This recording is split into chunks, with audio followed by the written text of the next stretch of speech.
Boom, coming in hot, Chich. What's going on, brother? Good, man. Good weather out here. Getting ready for hopefully a relaxing and nice weekend with everybody, you know? Yeah. Big weekend coming up. But hey, before we relax, holy moly, we teased this at the end of yesterday's show. Sean Casey is about to tell you a story that will bend your mind. So let's just start with what happened to you. You guys heard he was in a car when he was driving home. This had happened probably like 15 minutes before we recorded our show. And Case tried to tell it to me, but it was like he was spitting it out. It was. You said you'd think you might have been in shock from what happened to you right before we recorded. Dude, Chinch, I am. Like, looking back, I think when I talked to you, I was like, did not really realize what had just happened. So Sarah and I yesterday, dude, we're leaving early because we're going to Kent State to see my son Jake play in the MAC tournament. So I just worked at MLB Network the night before, so we're busting out on, we left about 5:30, it was a 6-hour ride. We're coming down Route 80, and we're rolling down Route 80, like we're 80, 85 miles an hour, whatever, maybe 70. No, 78 to 85, something like that. Well, anyway, we're turning this bend, bro, and it's like 6:30 in the morning, so not, it's not packed, but there's trucks there. There's a lot of people on I-80. Mm-hmm. I want to say I-80's 4 to 6 lanes. It's pretty big. It is. I want to say I think it's more than 4 lanes, but anyway, it's huge, and obviously it's a highway. So, dude, we come around the bend, and right when we come around the bend, dude, I see this lady sprinting up I-80, and I'm like, and you don't see that often, dude. And she's on the shoulder, but she's sprinting up. And I looked to my left, and her car, so she just got out of the car, and she's sprinting up the road. Well, dude, so I look at her, I'm like, what the? And I say to Sarah, and Sarah's driving. So I go, hey, I didn't even know what to say. But, dude, then you see that there's a dog ahead of her on a full sprint, dude, down I-80 on the shoulder. And she's like, help, come back. And I'm rolling the window down. She's like, Charlie, help. I'm like, Sarah. And Sarah freaking pulls, like, literally superhero Sarah Dade comes flying out, bro. Dude, she freaking guns it ahead of the dog. Gets about 40 yards ahead of the dog. We ripped the car to the shoulder, dude. She gets out. And she's like, and Chinch, the dog's in a wide open. Ugh. It's a border collie. This thing is rolling right down. So Sarah gets out of the car, like 20, she has 20 feet to spare. She's like, oh, hey. And, Sarah loves dogs. She's like, and she gets on her knees and she's like, hey, honey. The dog stops right at Sarah. So boom, Sarah grabs the dog and pets it. I'm like, this is incredible. Dude, I took a picture. I don't know why I took a picture. I think I don't know what I was doing, but anyway. Dude, so I'm telling the lady, so the lady's like in between her car and our car. It's like 50 yards out. And she's like, she's running up. And I'm like, get your car and bring it up. She's like, my tires blew out. So what happened was her tire went flat. She went to the shoulder, opened up to see the tire. The dog jumped the car. Holy jumped out of her car, dude. Terrifying. It's terrifying. So Chinch, if you can believe it, this gets way worse. Way worse. So we're startled because, you come around, boom, you pull over. Sarah does the Sarah touch. Here comes the dog. And the dog's like, oh, this is a wonderful lady. And everything. So he's fired up. I think the dog's kind of talking to me. So the lady's like, I'm scared. Can you and then stay with me? I was like, yeah, I'm going to stay with you. Okay. So she's holding the dog. Because cars are flying. You're on the shoulder of a major national highway, right? 18-wheelers are ripping by, shaking. So now it's uneasy. I mean, now I don't know if anyone's ever been pulled over on the side of the road on a highway. It's terrifying. It's uneasy. There are people, and there's people still in that left lane rolling right by us. Yep. And no, all you think is those horror stories of like when the cops pull people over and the guy hits the cop. And so I'm just, so it is nerve wracking. So I start walking with this lady back down. It's about 100 yards to her car. And I'm like, it's going to be okay, ma'am. And she's like, I have MS and I'm a mess. Goodness. Oh, yes. It's just so I'm like, it's okay. You're going to be okay. Let's get you back. And I'm like, Sarah, call 911. So Sarah call 911, bro. So we get back. She's holding the dog and I'm like, it's going to be okay. And I have her on my right. I'm on the left. So we walked 90 yards to her car. Oh my God. We're 10 yards away from her car. The dog shakes the collar, dude. No. Yeah. No, it's a true story. Shakes car. Now takes off across I-80. Stop. Yeah, the dog doesn't turn and go up the shoulder. The dog goes across I-80. The lady chases the dog into the traffic. Middle of traffic. Dude, and it's not a wide open thing. It's a bend. So when you come around the bend, you're like, yeah. So dude, she runs out. I go, man, Mel. I'm like, I didn't know what to say. The dog's across I-80. The lady's in the middle of the road, dude. I'm like, so I go out to the road. I'm in the middle of the highway, dude. I'm jumping up and down as quick, as high as I can. And I'm like, stop. And dude, cars are flying. They just missed the dog. Just missed this lady. No, seriously, guy. Just missed the lady. I'm like, you got to be kidding me. Are you like almost crying at this point? Like, dude, I'm literally, my adrenaline is so high. Sarah's beside herself talking to the police. She's like, oh my God, my fiance's now in the middle of I-80. And so with a lady and a dog. And I'm like, oh my God, it's incredible. So dude, I kind of go out. Thank God for these 2 18-wheelers, bro. They stopped. And then another one stopped. So it was like 3 18-wheelers. And then the traffic started like stopping. So now me and this lady and this dog are in the middle of I-80. We stopped I-80. I-80 is now officially freaking shut down. If you were like satellite in, you wouldn't believe this is happening. Like no cops stopped it. Me and this dog and this lady. So dude, she gets I'm like, oh my God. I was like, we got to get off freaking road. She got the dog, dude. The dog was the dog was on the other side of I-80. Like, and like I said, a couple cars dodged the dog. No way. Oh yeah, dodge the dog. Like there's the dog. Like boom, go left, go right. Like holy strong. So she gets the dog. I get the dog. I pick the dog up. Meanwhile, dude, you know me. I'm not a big dog guy. Like if a dog squirms, I'm like, but I'm holding this dog. I'm like if this dog squirms, it's gonna be in a Macho Man Randy Savage headlock. Like I ain't freaking letting. No way is this dog coming out of my arm. So I'm like. I'm holding the dog like this, dude. I'm walking off I-80. I'm trying to wave to the 18-wheelers like, thank you so much. Dude, we get on the side road. The lady's beside us. I get her in her car.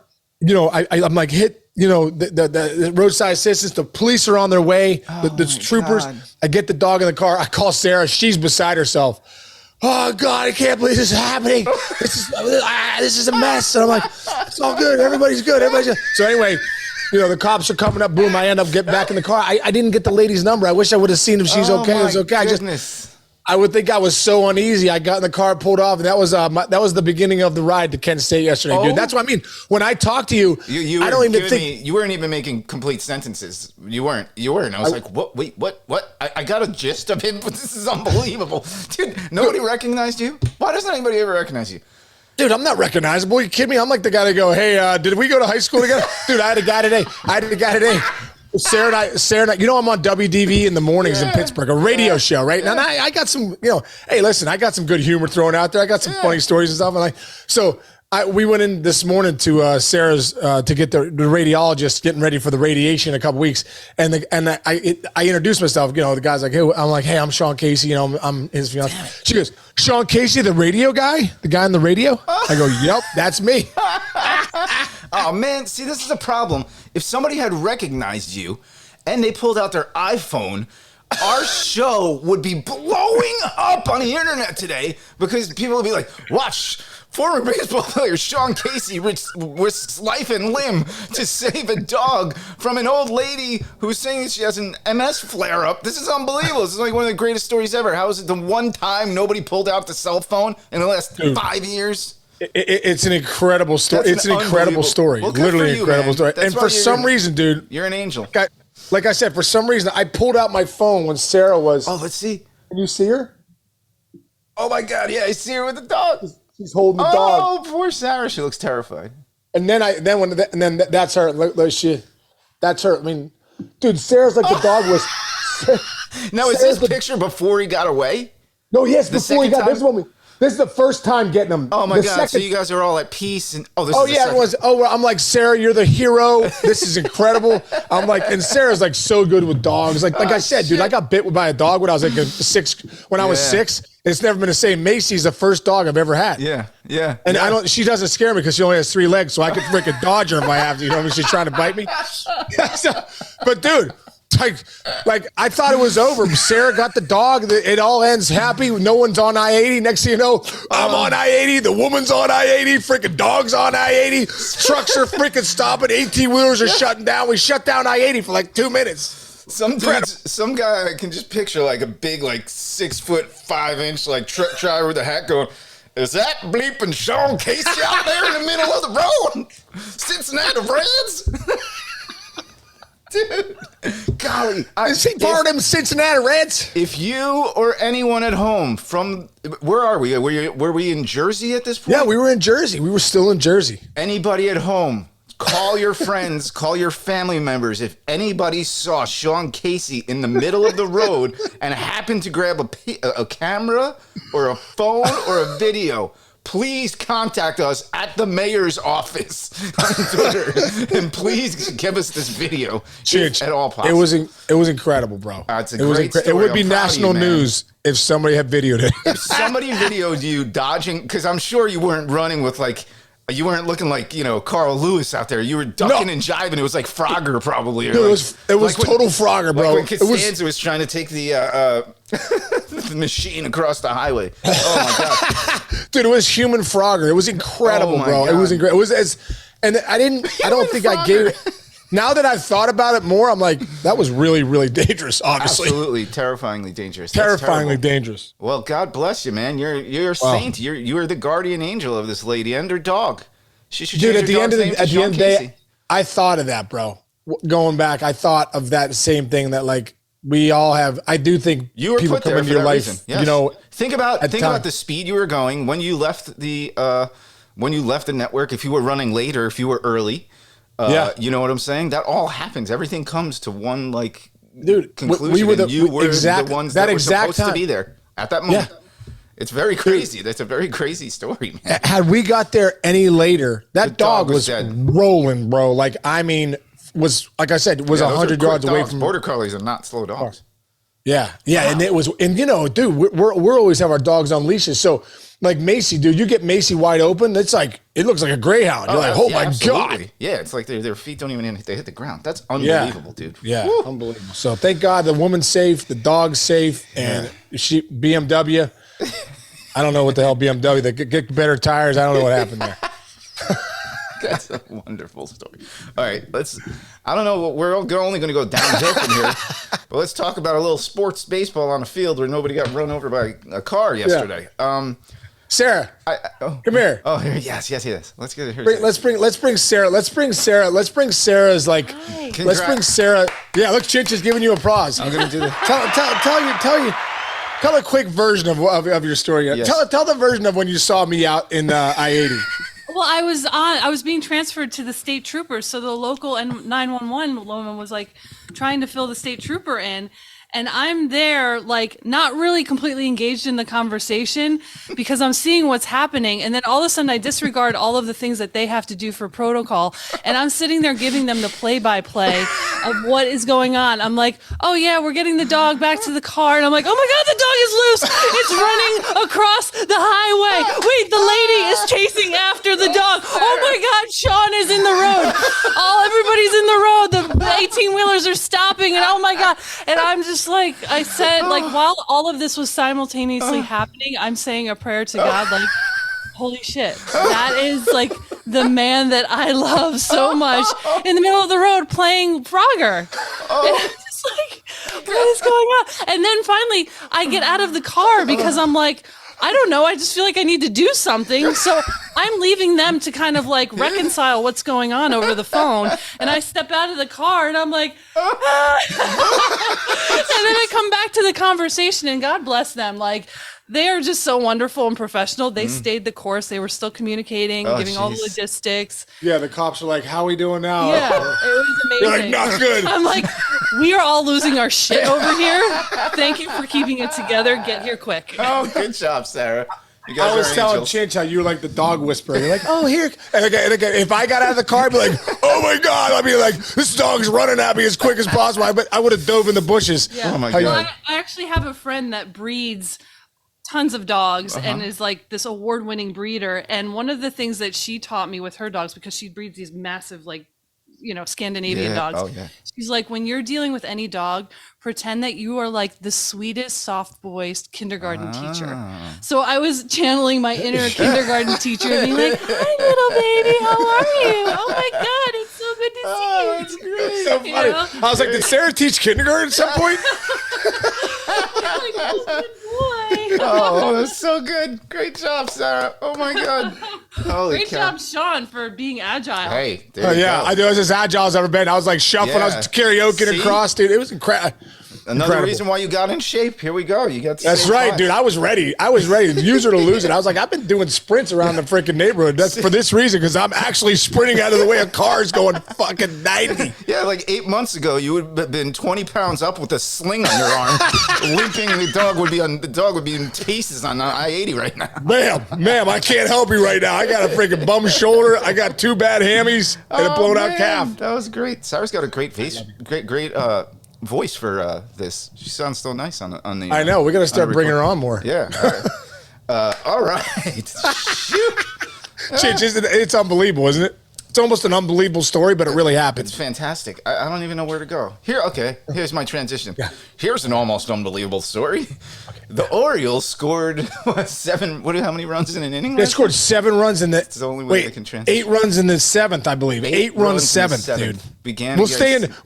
Here's how we transition. We'll stay in New York. We were in the New York area. You're in the tri-state area. Okay, go. What's your take on the O's? Yeah, dude. The O. Well, I think the biggest thing with the O's, man. First off, it's a really, really good team. And they've played a lot of tight games this year. What was the stat I read? That like 44 of their for the Orioles, 45 of their first 49 games have been decided by 4 or fewer runs. Right. And so they were saying they're always kind of in it, always trying to figure it out. Obviously, that bullpen with Batista and Cano is absolutely incredible. But Adam Frazier turned out, a 3-run bomb, late. Gunnar Henderson came off the bench, hit a big double. But that team, dude, I mean, top to bottom, that's a good baseball team. And I think anytime you see a team that has the bullpen that they have, obviously they have some arms in that rotation, but the bullpen that they have and the offense that they have, they feel like if they can just get a lead, they can beat anybody, because that bullpen is pretty locked down. But you go back really quick. You go back to the, up and down that lineup. Cedric Mullins having a great year. Adley Rutschman 2, Mountcastle at 3. He can rake. Yeah. Santander at 4. Yeah, and then Hayes is having a nice year. Frazier's having a nice year. No, but they got some good pieces, bro. Gunnar Henderson comes off the bench. Gunnar Henderson, go ahead 2-run double. Like he's sitting there and probably chilly last night here in New York. Gets off the bench, gets there, hits a huge hit. Here's the other thing. We've been rocking out on how great this AL East is. That's why this division's so good.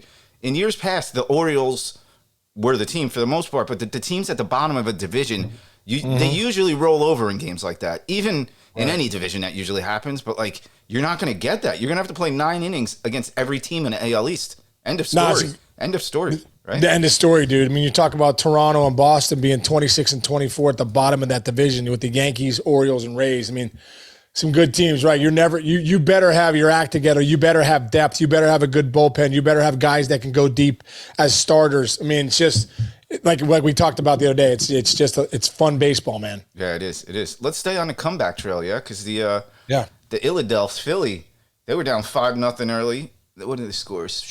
6 runs after finding themselves down 5 early, won it in 10. But there's even more fun story about this that you wanted to talk about. Well, Trey Turner came up with the big home run. Yeah. I think that was the biggest thing. But it's funny. He's been scuffling. I don't think he's homered since April 19th. It comes out the gates in the WBC. You're like, this is the best free agent signing ever. I think I picked him to be the MVP this year, too, in the NL. And, he just hasn't really got off to a good start, which he's going to get hot, dude. And we're going to be like, what a great sign that was. That's the way baseball works. Sometimes you're hot, sometimes you're cold, sometimes you're average. That's the way it goes. But he hit a 2-run homer yesterday, and I guess his mom texted him after the game and said something like, great game, honey, but I was booing you after your 4th at bat or whatever. I don't know if he had a bad 4th at bat, but it's just so funny because, your parents are locked in too, man. They're invested in you. I know you're Trey Turner, you make $300 million, but hey, your mom's watching and she wants to see if you're swinging at that slider with 2 strikes in the dirt. You know what I mean? Like, what are you swinging at, son? You know what I mean? So it's pretty funny to see that story that she texted him, like, I was booing you after your 4th at bat. That's so funny, man. It's so funny. I love hearing the parents. Trey Turner is arguably, he might be the best baseball player, pound for pound. And his mom's like, you were horrible today. Get your head out of your ass. I love it, dude. It's so great. I remember calling home, dude. My mom, the best thing about my mom was whenever I call home, almost called home every day to talk to her, and she would answer. I could be over 4 for 4. We would just talk about whatever. We talk about days of our lives. We talk about, we talk about, just whatever, anything, the kids, anything that wasn't baseball. I love that. I loved that. I needed that, dude. I needed someone in my life that just wasn't interested in baseball all the time. It's so much funny. It's funny being an adult and then looking at kids though, because you told this story once and I've never forgotten because I laughed so hard. We were in the bullpen at work and you're like, it might've been, I think it was Jake. He was only like 12 or 13 and he was playing basketball and he was having trouble rebounding, and in the game you're like, hey Jake, make sure you're what, and he's like, I know what I'm doing, Dad. and you're like, you said, I'm like, I'm a professional athlete, I'm a big league ball player. My kid just was like, you don't know what you're talking about, and you're so upset. I always laugh at that because every kid does that. Every kid thinks they know it all when they're 12 to 15 years old is the worst time in the world. They all know it all, and you're the biggest idiot in the world. And I think what it is like you're still that kid that you're like, no, I made mistakes. I don't want you to make them. That's why I'm telling you, try this differently. But at the end of the day, we all need to go through our journeys. You know what I mean? We all have our own journey to go through. Can't teach experience. You got to go out there and do it, Absolutely. All right. One more thing right before we get out of here. There's a new fastest pitch of the year. It's 104.6 miles per hour, dude. Wow. Freaking Duran. I mean, on the one hand, I think it's cool, but on the other hand, it's like it doesn't do it for me the same way it used to because everybody throws 100 miles per hour. I mean, I'm not taking away from this. I wish I was there to see it, but the fact, I was saying before we came on, I miss seeing Jamie Moyer pitch once a week. I kind of miss those guys. I miss who did I pull before when I was saying? Oh, Jimmy Key. Throwing Jimmy Key, throwing 89 to 91 and throwing an 8-inning shutout. I do miss that part of the game a little bit. There are very few guys like that anymore. Are there? I mean, are there any? Yeah, dude, I almost feel like if you don't have velo, you get scouted differently now. A guy throws, a guy's 88 to 91. He's like, he ain't getting drafted. Yeah. Everyone wants the arm first, and then the stuff. But, at the end of the day, big leaguers can hit velo. If you just keep pumping heaters, these guys, you're going to get turned around. Yeah. Right. So, I think the biggest thing is guys are throwing harder, and they're throwing harder with movement. Guys are throwing them 100-mile-an-hour two-seamer, 96-mile-an-hour sliders, cutters, 100-mile-an-hour cutters. Now it's not just the four-seam. They're able to move it too. So, you go down pitchers to reach 104+ miles per hour in the pitch tracking era. Aroldis Chapman, 67 times he did that. Jordan Hicks did it twice. Duran's done it 3 times. Helsley's done it twice.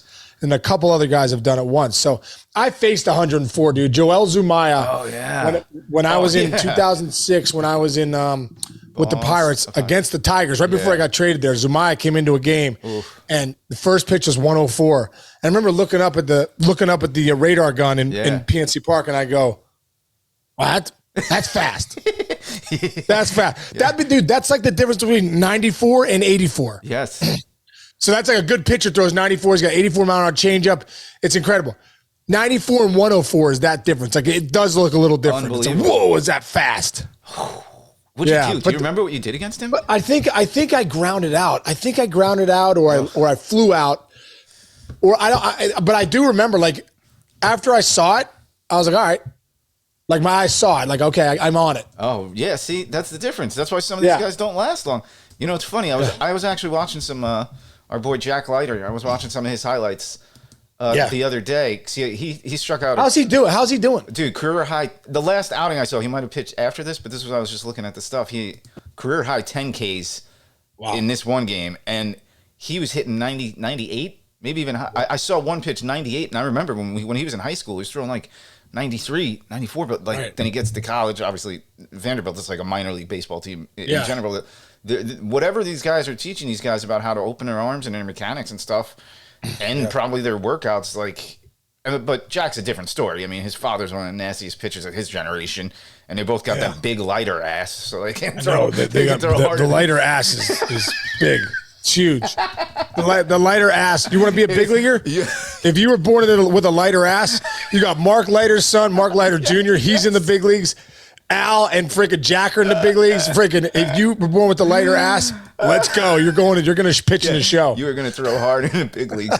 It's so funny. Oh, wait, hold on. I can find Zumaya here. Joel Zumaya. Yep, 0 for 1, and you didn't strike out. Boom. There you go. Anyway, I know. yeah. I knew I did. So I knew I put the ball in play, but I remember thinking that's hard. Yeah. All right. So we've said it all. I think so great to have Sarah on with her.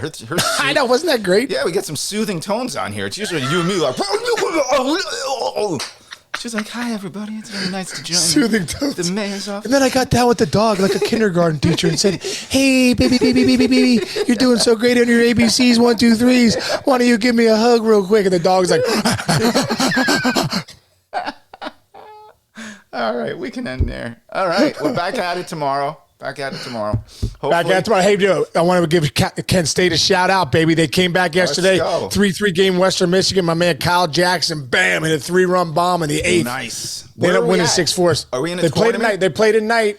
They played Ball State tonight, who was 1-2 in the MAC. They played Ball State tonight, second round of the MAC. So 6 o'clock tonight, brother. I'm driving back up to Kent. Winner of the division gets a bid. Yeah, dude. Winner gets a regional bid. All right, winner let's of the go. winner of the tournament. Let's get some of those Jake Casey homer, and then pimp it, and then hear Dad go run to first, and round the bases for another homer tonight. That's what I'm calling. Tonight. I love it. All right, bro. All right, Gigi. Love you, brother. Great to see you. Nice shirt. Yeah, I got the new mayor's office that new hat. We got latest. the good gear. Beautiful. Yeah. Yeah. So, all right, man. I'll catch you tomorrow. Thanks, everybody. Thanks for listening. We'll see you tomorrow.